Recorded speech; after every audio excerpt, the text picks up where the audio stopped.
Okay, we're now going to move to section 2.3, where we're going to talk about the notion of the probability function.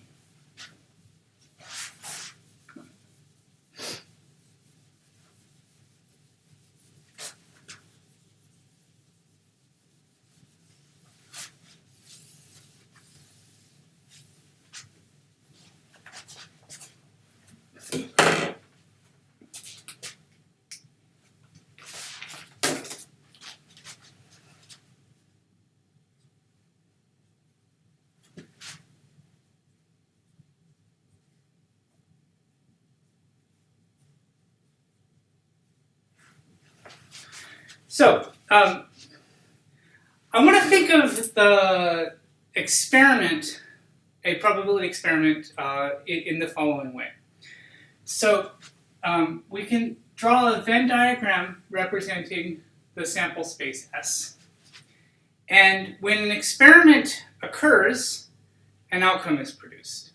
So we could think of every time we do the experiment, some particular outcome is produced, which would be a point in the sample space S. So, for example, if the, just to draw this out explicitly, if we were talking about rolling a die, the sample space here consists of the numbers 1, 2, 3, 4, 5, 6. Physically, what's happening is I run the experiment, roll the die, 1 comes up. So I'm thinking of that as saying, oh, that number 1 lit up. And then I can run the experiment again. Oh, 4 came up. So the number 4 came up. So now I want to sort of generalize that and just think of this as in an abstract setting where I'm not talking about specifically what the experiment is, but it's just some set of outcomes. Every time the experiment is repeated, one of those outcomes is selected. And you can think of one of these numbers lighting up. So you can imagine maybe in your mind's eye, I have a little button that says, run the experiment. And every time I push this button, the experiment is produced, the sample outcome is produced, and that particular set lights up, or that particular outcome lights up. So run it again, something else lights up. Push it again, something else lights up. All right, so what we can now think of is, think of an event, A, which we say is a subset of the sample space.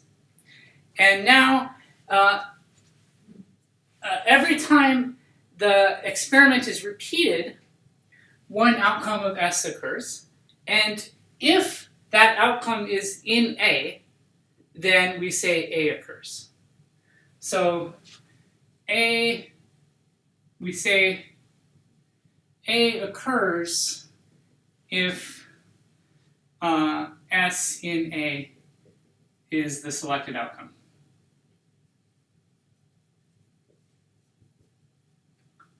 Of the experiment. So now, for this case of rolling the die, I can imagine if I let A be the event, an odd number comes up. So A in this case consists of 1, 3, and 5. I can draw a Venn diagram for A. This is going to look a little funny, but I want to draw a set that includes 1, 3, and 5. So that's the event A. And I can think of running the experiment. Oh, 3 came up. So in that case, 3 lit up, so A occurred. In this case, 4 came up, so A did not occur. 1 came up, so A occurred, and so on. 2 came up, so A did not occur. Now we can think of what the probability of an event is. So this is a lot of introduction to get to this main point. The reason we define events as subsets in this way is we define probabilities for events. And the probability of an event can be thought of as the probability that when you run the experiment, the selected outcome will be an element of that specified event. So if we, just to digress a little bit here, there is a kind of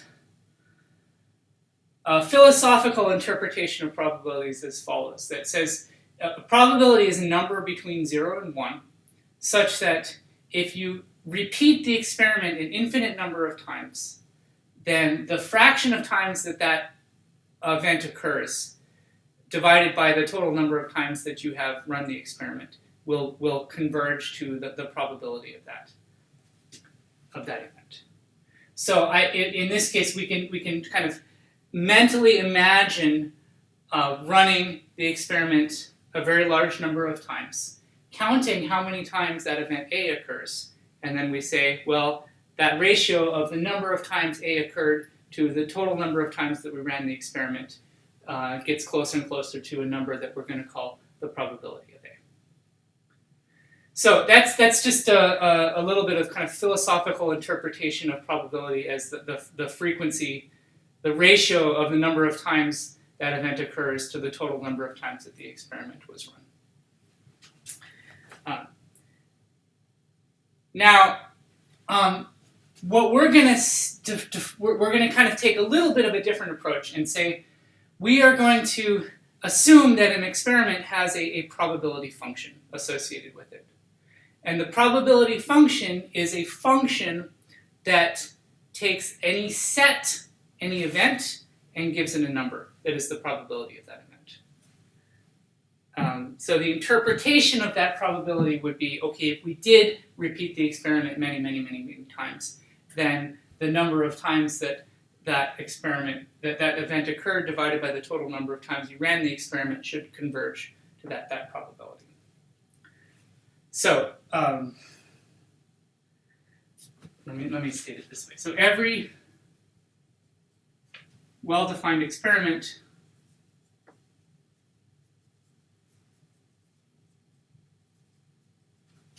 has a probability function.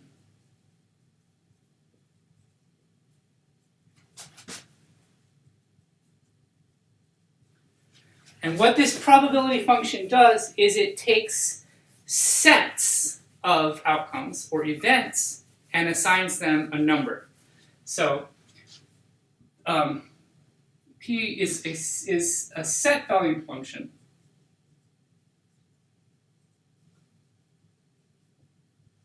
So we take P of, so if A is an event, we write it like this. So I didn't introduce this notation before, but if I write this U on its side here, this is not intersection or union, but this is means A is a subset of S. So if A is a subset of S, it's an event, then P of A is a real number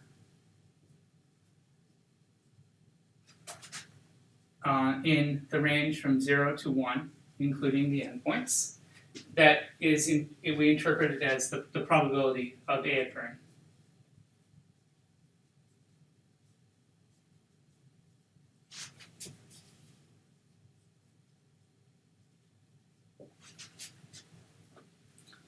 Okay, so I'm just stating it this way, that if you have a well-defined event, or sorry, well-defined experiment, then it comes equipped with a probability function.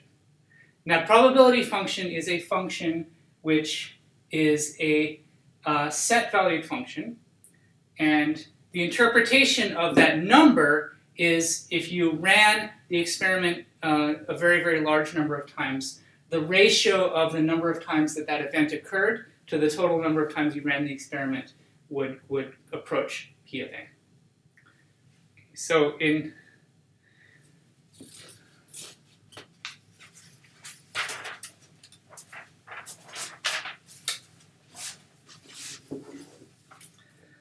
the probability function satisfies a number of properties, and I'm going to introduce these as the so-called axioms of the probability function.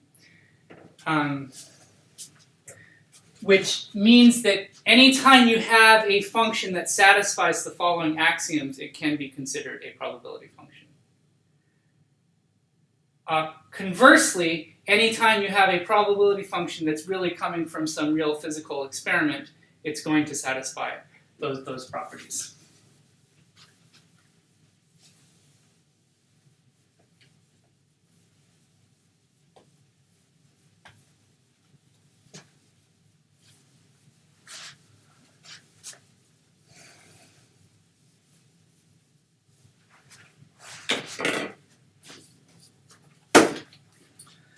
Okay, so these are the axioms for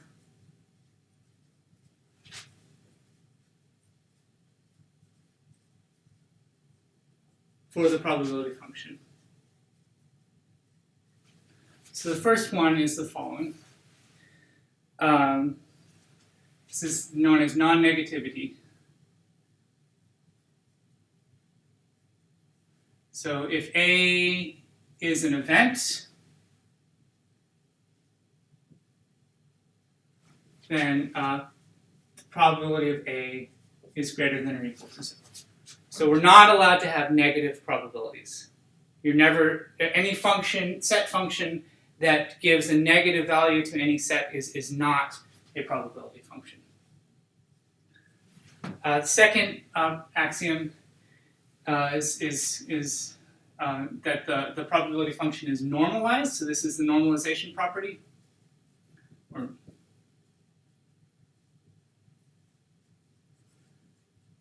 says that the probability of the entire state space is equal to 1. So intuitively this makes sense. If you ran the experiment, what's the probability of one of the outcomes occurring? Well, one of the outcomes always occurs because the outcomes are defined as the entire set of things that can occur. So if I roll a die, what's the probability that I get a 1, 2, 3, 4, 5, or 6? Well, those are the only things that can happen, so the probability has to be 1. Axiomatically, we say that this is just a property that a function has to satisfy before we're allowed to call it a probability function. The third property is known as finite additivity.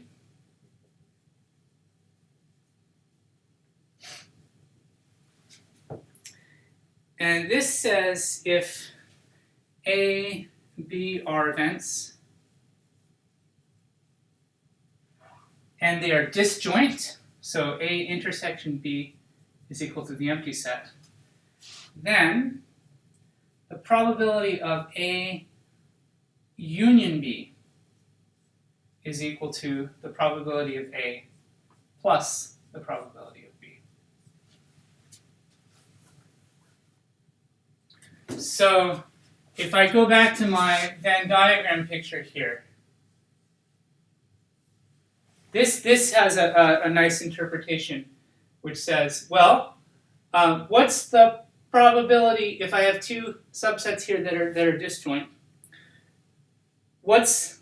And I repeat the experiment, push the button, one of these lights up, push the button, one of these lights up, push the button, one of these lights up. What's the probability that I'll get something that's in here or in here? Well, there's some chance that it's in here, and there's some chance that it's in here, and you can just add those. Because these don't have any intersection, you never have to worry about counting those events twice. So another way of saying that is, if I repeat the experiment, because these are disjoint, either the outcome comes up in set A, or in set B, or in neither.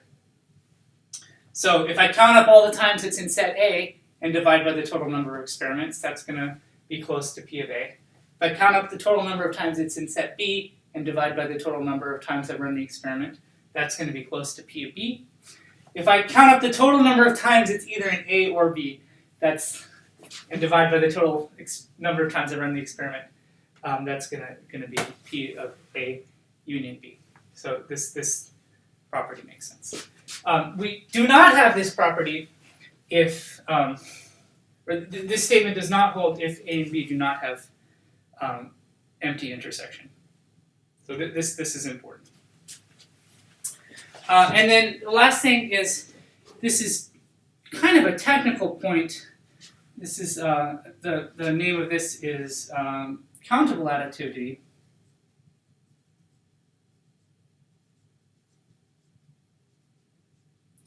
We're not going to make a big deal of this right now, but we need this for mathematical completeness. If we have an infinite number of events, infinite but countably infinite, so I can arrange these events like A1, A2, A3, so they're in the same, indexed by the integers, be a series of events. And these are all disjoint. So AI intersection AJ is equal to the empty set for I not equal to J. Then the probability function of their union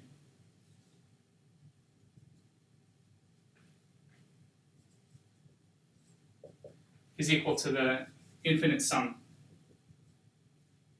of the probabilities. Okay, so if you think about it carefully, this statement is for infinitely many, but countably infinitely many events. This statement is for 2 events, but really they're saying very similar things, which is that if you have events that are disjoint and you take the probability of the union of those events, that's equal to adding up the probabilities of the individual events. So we can just we can think of this function p as a measure of how big each event is. Okay, now from these we can show a number of properties. One of the most important properties that's very often used for specifically computing probabilities for random games is the following. So we're going to look at different consequences of these axioms.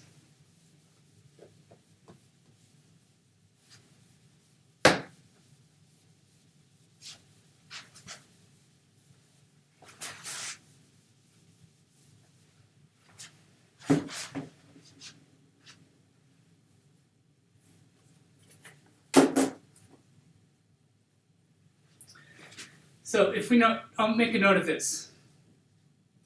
Suppose we're in the following situation. If we have a finite sample space,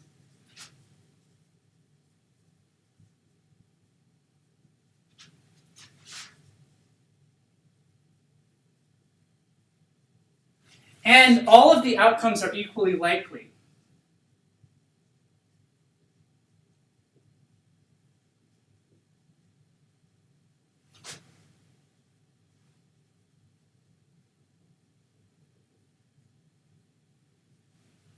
then we can say the following, that the probability of any event is just equal to the number of outcomes in that event divided by the total number of outcomes in the sample space.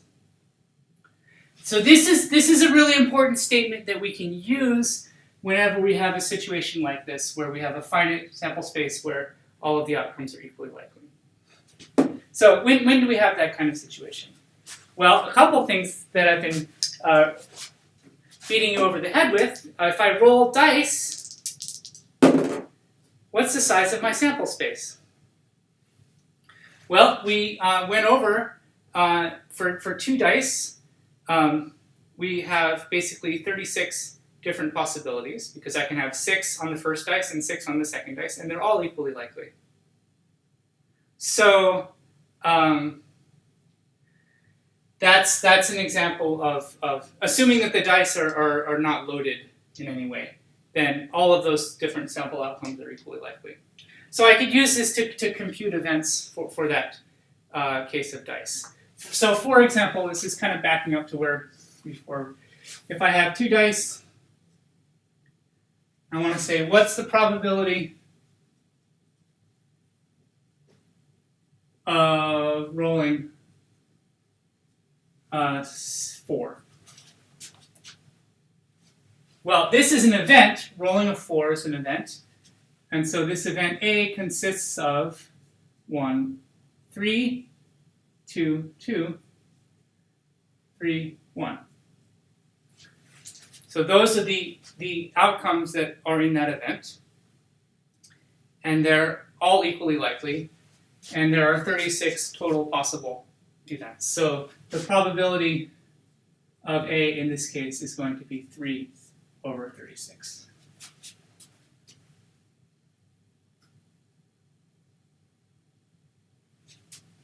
So you can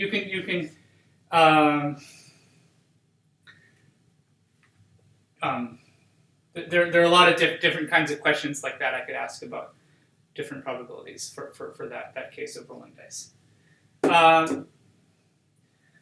Another example where outcomes are equally likely is if I shuffle cards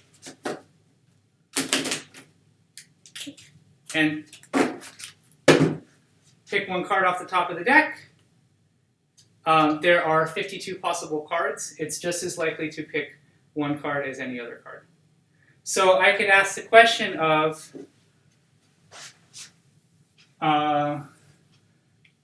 just exercising this point again. What's the probability of choosing a face card heart? So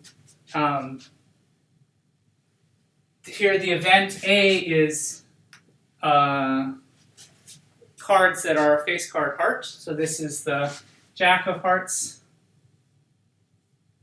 Queen of Hearts, or King of Hearts. So there are 3 possibilities for the cardinality of that event is 3. The cardinality of the sample space is, if I'm just choosing one card, is 52. S is cardinality is 52.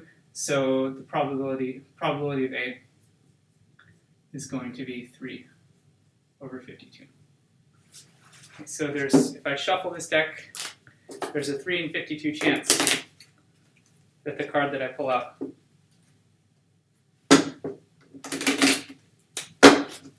will be a face card heart.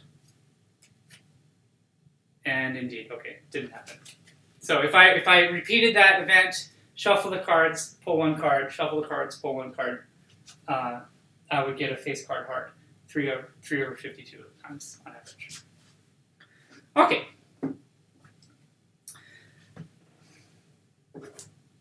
All right, so now we're going to go through a number of other important properties of the probability function that follow from those axioms. I guess I should explain why this follows from the axioms.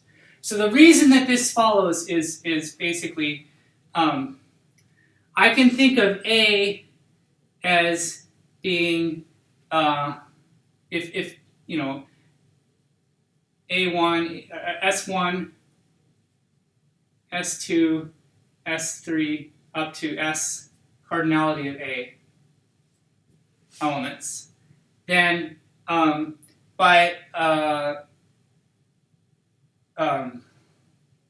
similarly I can describe S as consisting of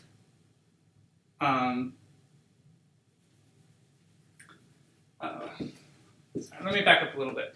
The reason that this holds is that the probability of S is equal to 1, but the probability of S is also equal to the probability of the first element plus the probability of the second element plus the probability of the third element, blah, blah, blah, all the way up to the probability of the cardinality of S element. And those all have equal probability.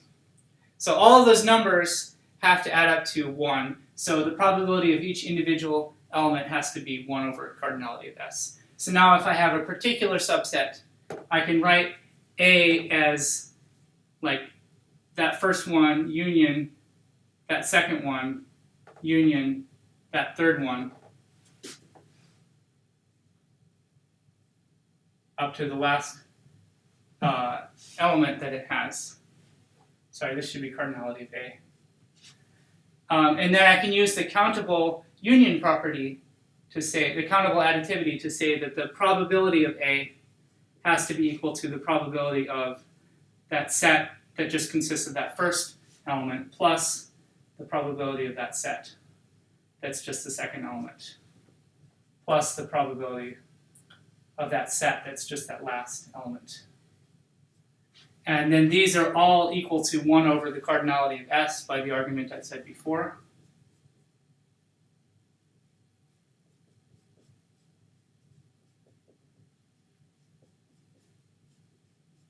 And there are cardinality of A of these, so this is cardinality of A divided by cardinality of S.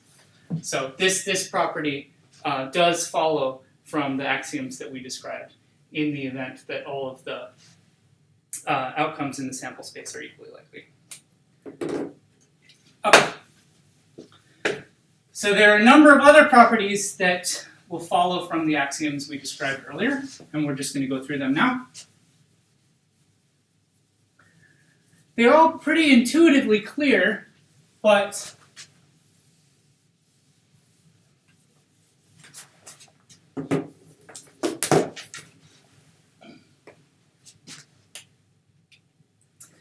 so first of all, we can note this.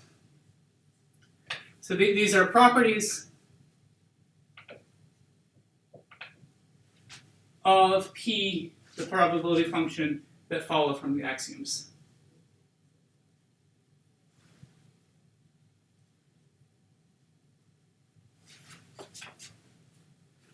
So first one I'll note is this. So probability of A complement is equal to 1 minus the probability of A.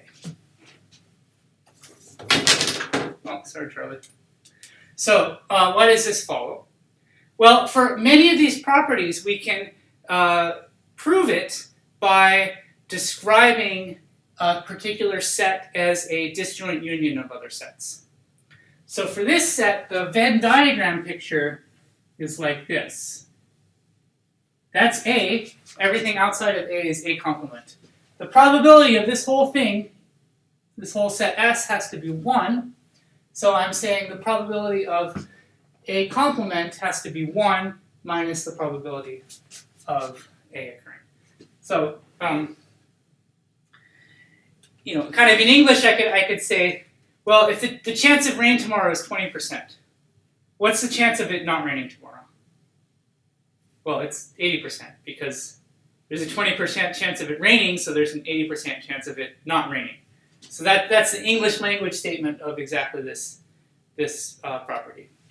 So just more as an example of how you would prove something like this, let's see how we can prove this. So we can write S, that's the entire sample space, I can write it as the disjoint union of A union A complement. So this is a disjoint union because A intersection A complement by definition has no elements. So the probability of S equals the probability of A plus the probability of A complement by axiom 1, by finite additivity.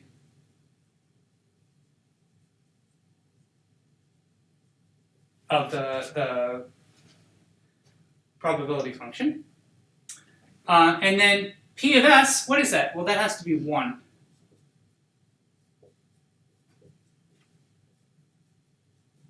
Because of the normalization property, that the probability of the entire sample space is equal to 1. So I can just rearrange this to say P of AC equals 1 minus P of A. All right, and Bob's your uncle.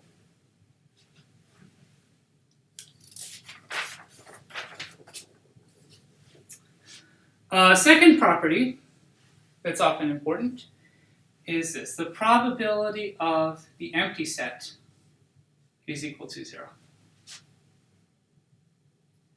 So what this is saying is any function that satisfies any set-valued function that satisfies the axioms that we illustrated has to satisfy this as well. So the probability of nothing occurring is 0, because if you run the experiment, something occurs. That's the intuitive statement of why this makes sense.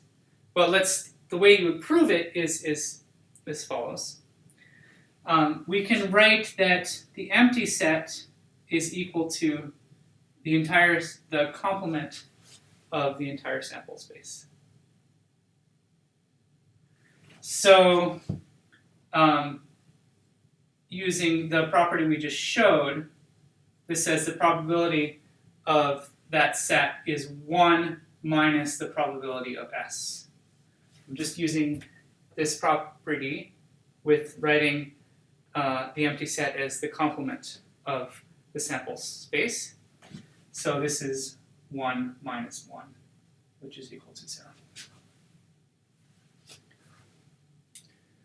So the empty set has probability 0. So you may ask, what about the converse to this statement? If I have a set that has probability 0, is it necessarily the empty set? It might seem like it should be. Like, if I have a set and there's no chance of anything in that set happening, well, it must not contain any elements, right? This is one place where your intuition may have a little bit of trouble. When we're dealing with finite sample spaces, that is basically true. That the only set that has probability 0 is the empty set. But if you have continuous sample spaces, you have unavoidably sets that have probability 0 that are not empty. So this is not a measure theory class. If it were, and you were taking real analysis, I'd talk a lot about so-called sets of measure 0, and there's a lot to deal with there. Just it's kind of a side note that can occur.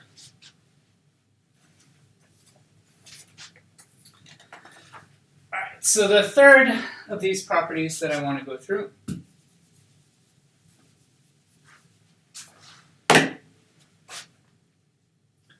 is this. If A is a subset of B, so then probability of A is less than or equal to the probability of B. So the Venn diagram picture for this is like this. If I have B as a set here, and A is a subset of B, that means that A is entirely contained within B. So, if I push the button and run my experiment, something comes up. Push it, run the experiment, something comes up. The probability of it being inside of A has to be less than or equal to the probability of it being inside of B, because every time it's inside of A, it's inside of B. So if you were to count the number of times that the sample outcome came up and was inside of A, that would be necessarily less than or equal to the number of times it comes up inside of B, because every time it comes up inside of A, it's inside of B also.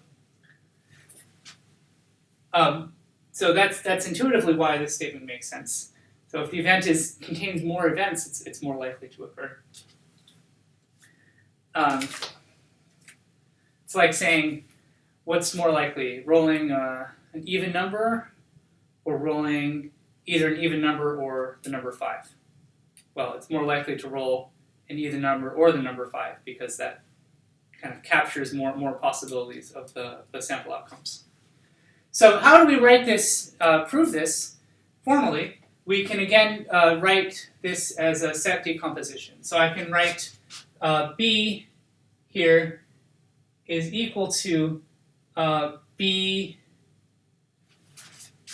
or it's equal to A union B intersection A complement.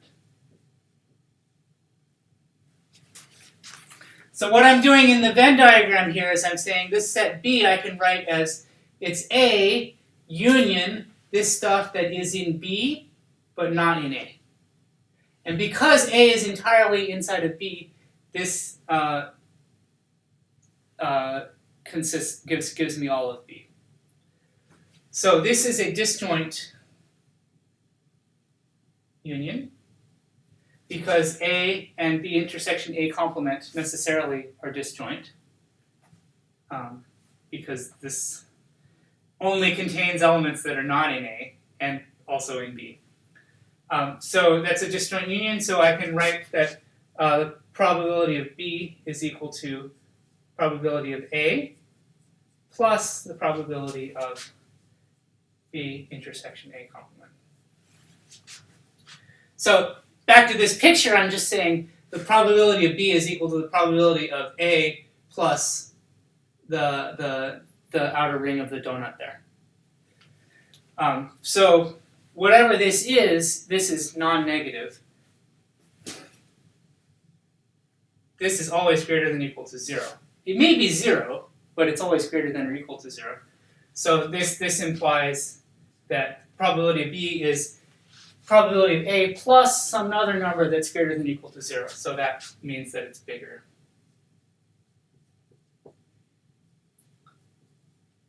Which is the statement we were trying to show. Okay, I hope I'm not taking way too long with this. There's just one last one this is actually quite important. It says the probability of A union B can be written as the probability of A plus the probability of B minus the probability of their intersection.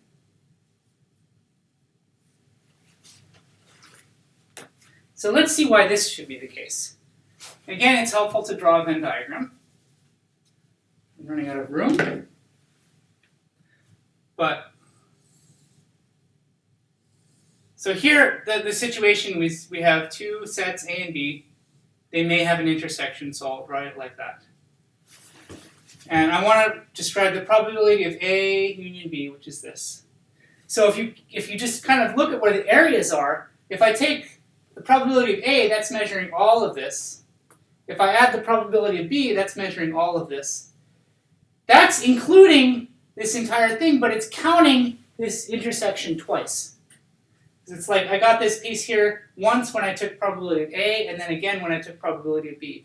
So intuitively, it makes sense that I should have to subtract that probability off in order to get the measure of this set here. And that's exactly true. The way that we can show it precisely is as follows. We can write everything as a disjoint union, so we can write A is equal to A intersection B complement. So that's like A, just this part of A, and then union A intersection B. That's just this part of it. And similarly, you can write B is equal to B intersection A complement union A intersection B. And these are all disjoint unions. And then A intersection B, A union B, we can write as this part, union this part, union this part.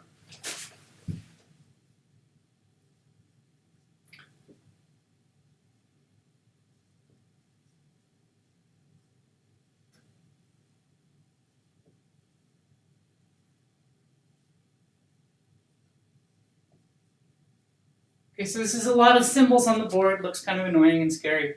But I'm just writing that A is equal to this part, union this part, B is equal to this part, union this part, and A union B is equal to the union of those three parts. And then these are all disjoint unions.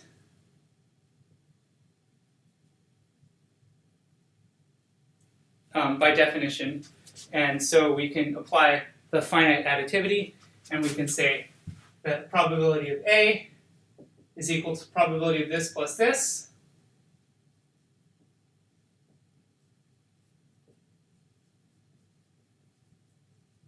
probability of B, similarly.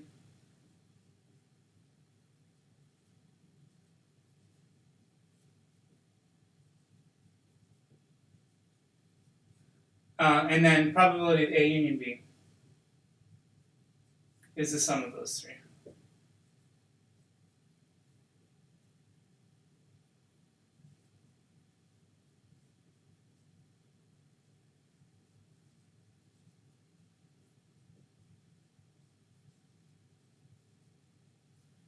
So if you basically just add this line and this line, you get probability of A union B complement plus this, plus probability of B union A complement plus this. So you count this twice. So if you just basically add these two and subtract probability of A intersection B, you get this. So I'll leave it at there. I mean, the picture is just. I'm probably spent too long talking about it. Okay. So I want to use these ideas to calculate some probabilities.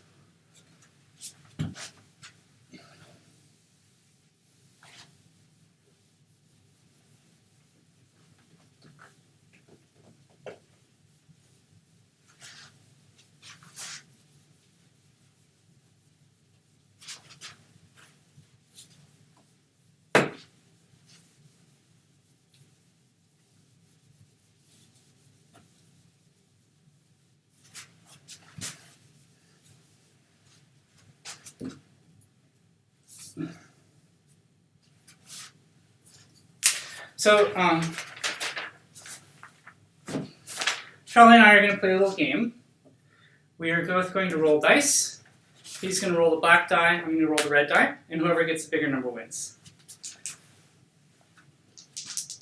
I'm going to roll a die for Charlie because he's not very good at actually rolling it. Okay, I got a 5, you got a 1, I win. Great. Question is, what is the probability that I win the game? So let me write this up on the board.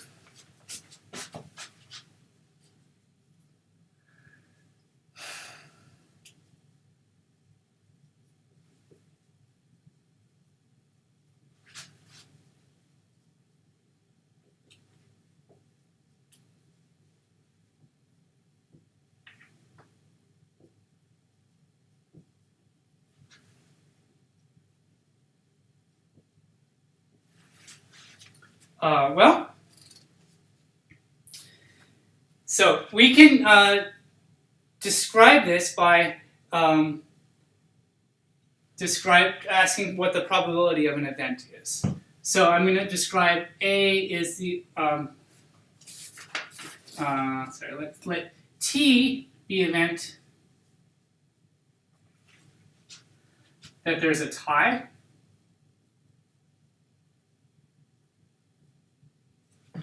Let C be the event. C is the event that Charlie's die is Charlie wins. And D is the event that I win.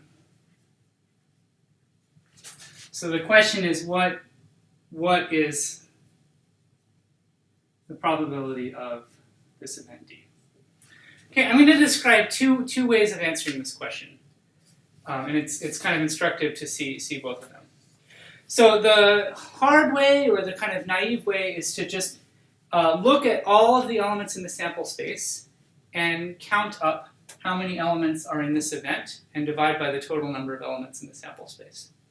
And we're allowed to do this for this problem because these die are not loaded, so all of the sample outcomes are equally likely. So if we look at the sample space S, we've seen this many times before now. This can be written as ordered pairs. 4, 1, 5, 1, 6. So I'm going to put Charlie's die roll first and my die roll second.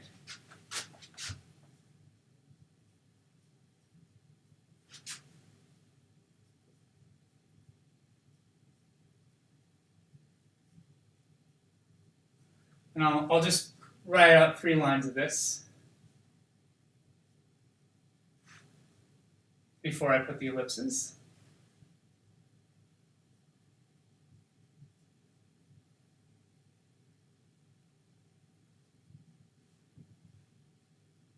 Okay.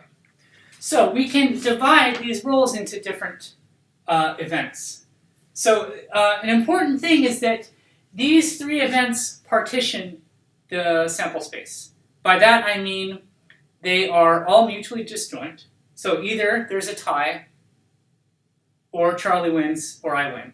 There aren't any other possibilities, and there can't be, I don't win if there's a tie, Charlie doesn't win if there's a tie.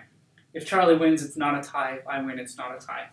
So we can note that S is equal to T union D union C, and this is a disjoint union. And also that, it's a disjoint. So this, I should have introduced this notation earlier. This is known as, so I can say that T, D, and C, this is called a partition S. So you can basically divide S up into these 3 pieces. Okay, so I can just note that if I count the number of events, I can look over here and see where they are. So if there's Charlie rolls a 1 and I roll a 2, who wins? I win. If Charlie rolls a 1, I roll a 3, who wins? I win. And so if you think about that, all of these events up here, where the second number is bigger than the first number, those are events where I win. Those are outcomes that are in the event D. Similarly, all the events here that are on the diagonal, these are all in the event T, and all the events down here, where the first number is bigger than the second number, those are in the event C. So one way of answering this question would be to say, I can just say that P of D is equal to the number of elements in D divided by the number of elements in the sample space. And I can just count these up. 1, 2, 3, 4, 5, 6, 7, 8, 9, 10, 11, 12, 13, 14, 15. If I include all of these that are down here. So this is 15 over 36, which reduces to 5 over 12. Okay. So that's one way of answering this question of how likely is it that I will win. Another way of answering this that doesn't involve explicitly having to count the number of samples is the following. So this is the second way.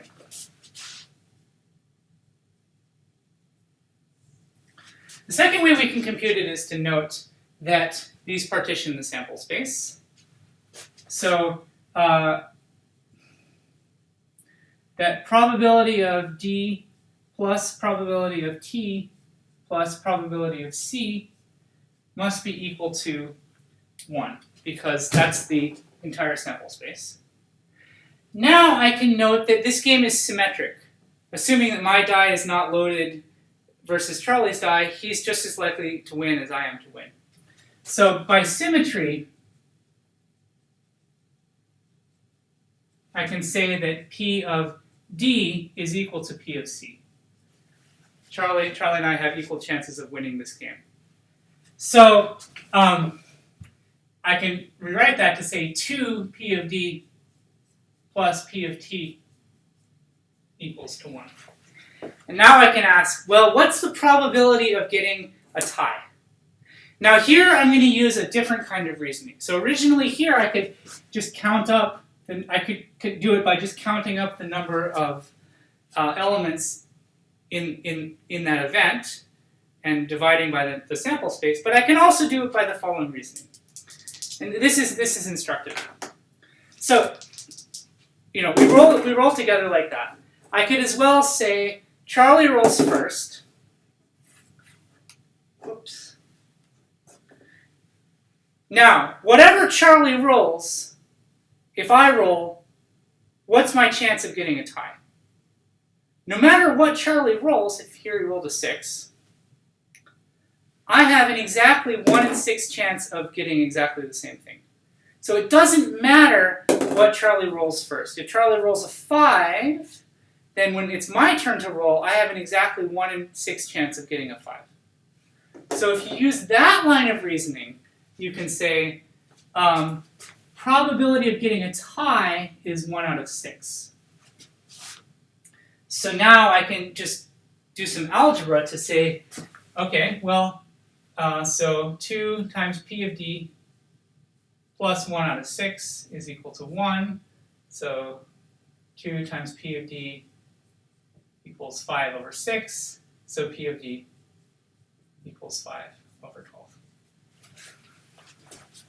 And, well, it's exactly the same thing that we got over here by explicitly counting the states, the outcomes in each set.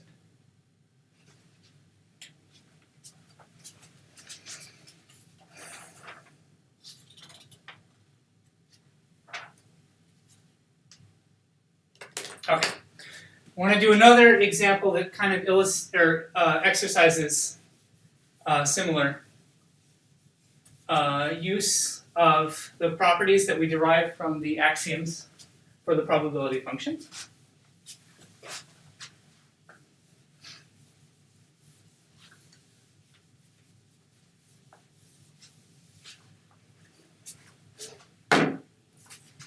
So it's a little bit of a contrived example. I suppose no more contrived than me playing dice with my stuffed squirrel.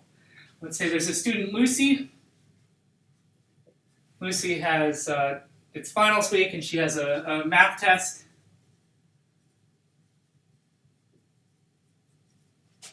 And a physics test.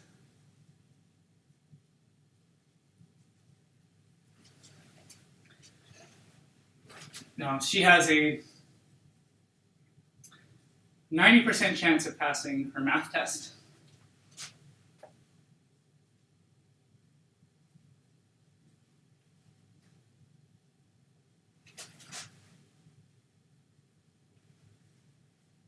And an 80% chance of passing physics.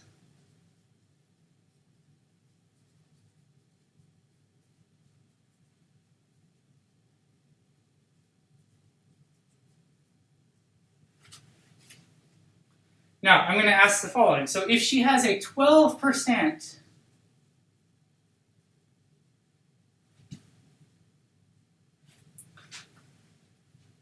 chance of failing both tests,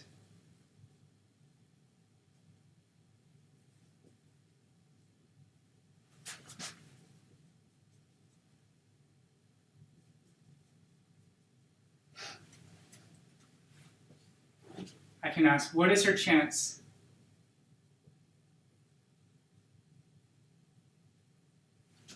of passing both tests?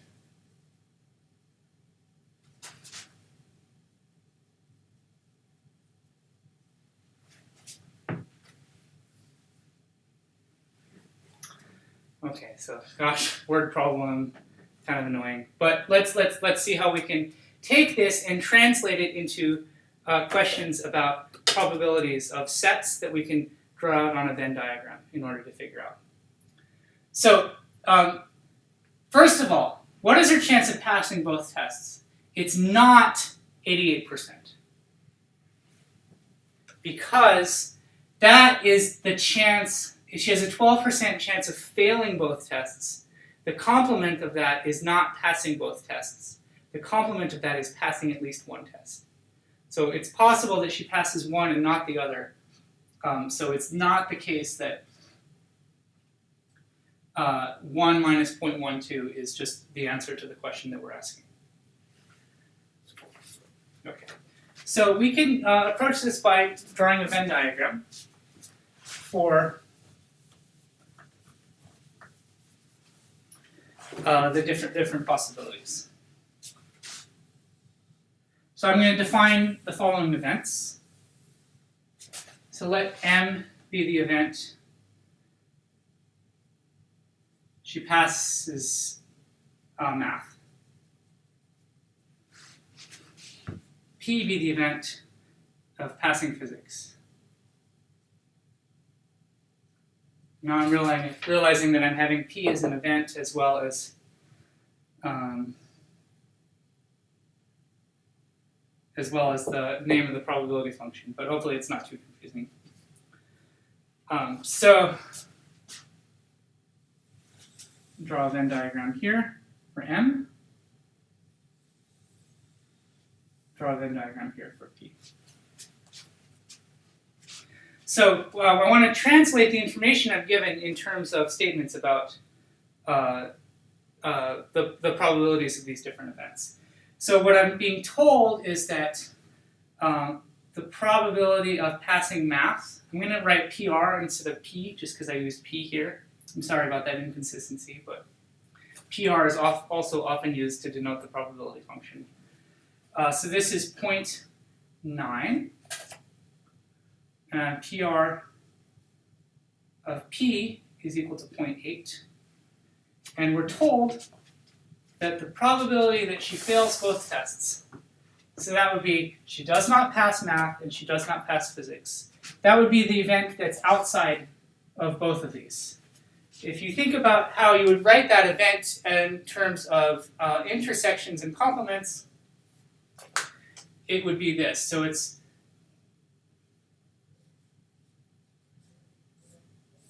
the complement of passing physics or passing math. So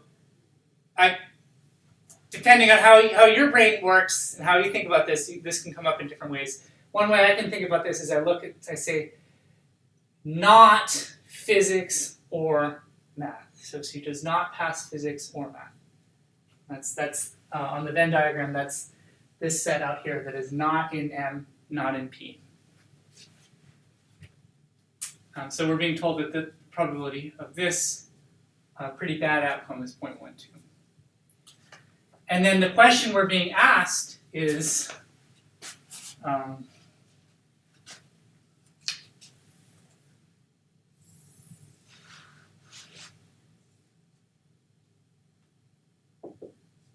what is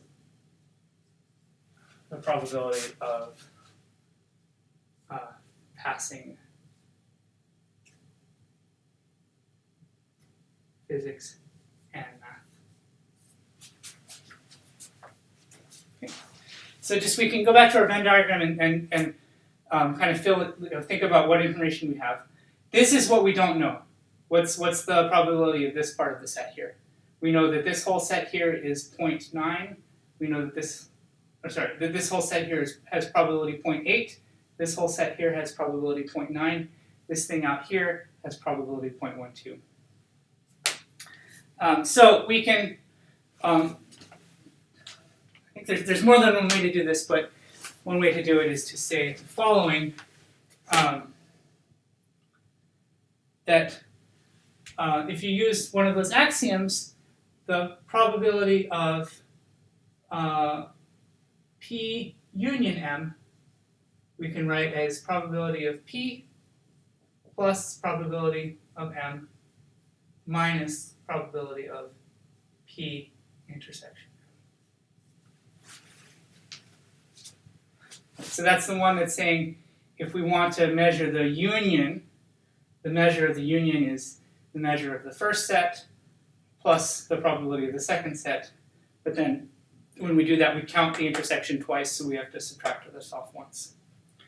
So this equation will help us because of the following. This probability of P union M is the probability that she passes physics or math, and that is what is 1 minus 0.12. So this is going to be 1 minus 0.12, according to this information here. And using the axiom that the probability of A complement is 1 minus the probability of A. And so we can write this as this is equal to 0.8 plus 0.9 minus the probability of physics intersection with math. 0.88 equals 1.7 minus probability of physics intersection with math. And so the probability that we want,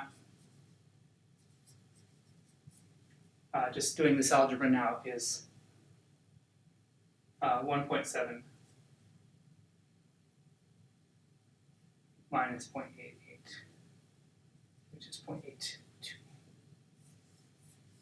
So she has an 82% chance of passing both math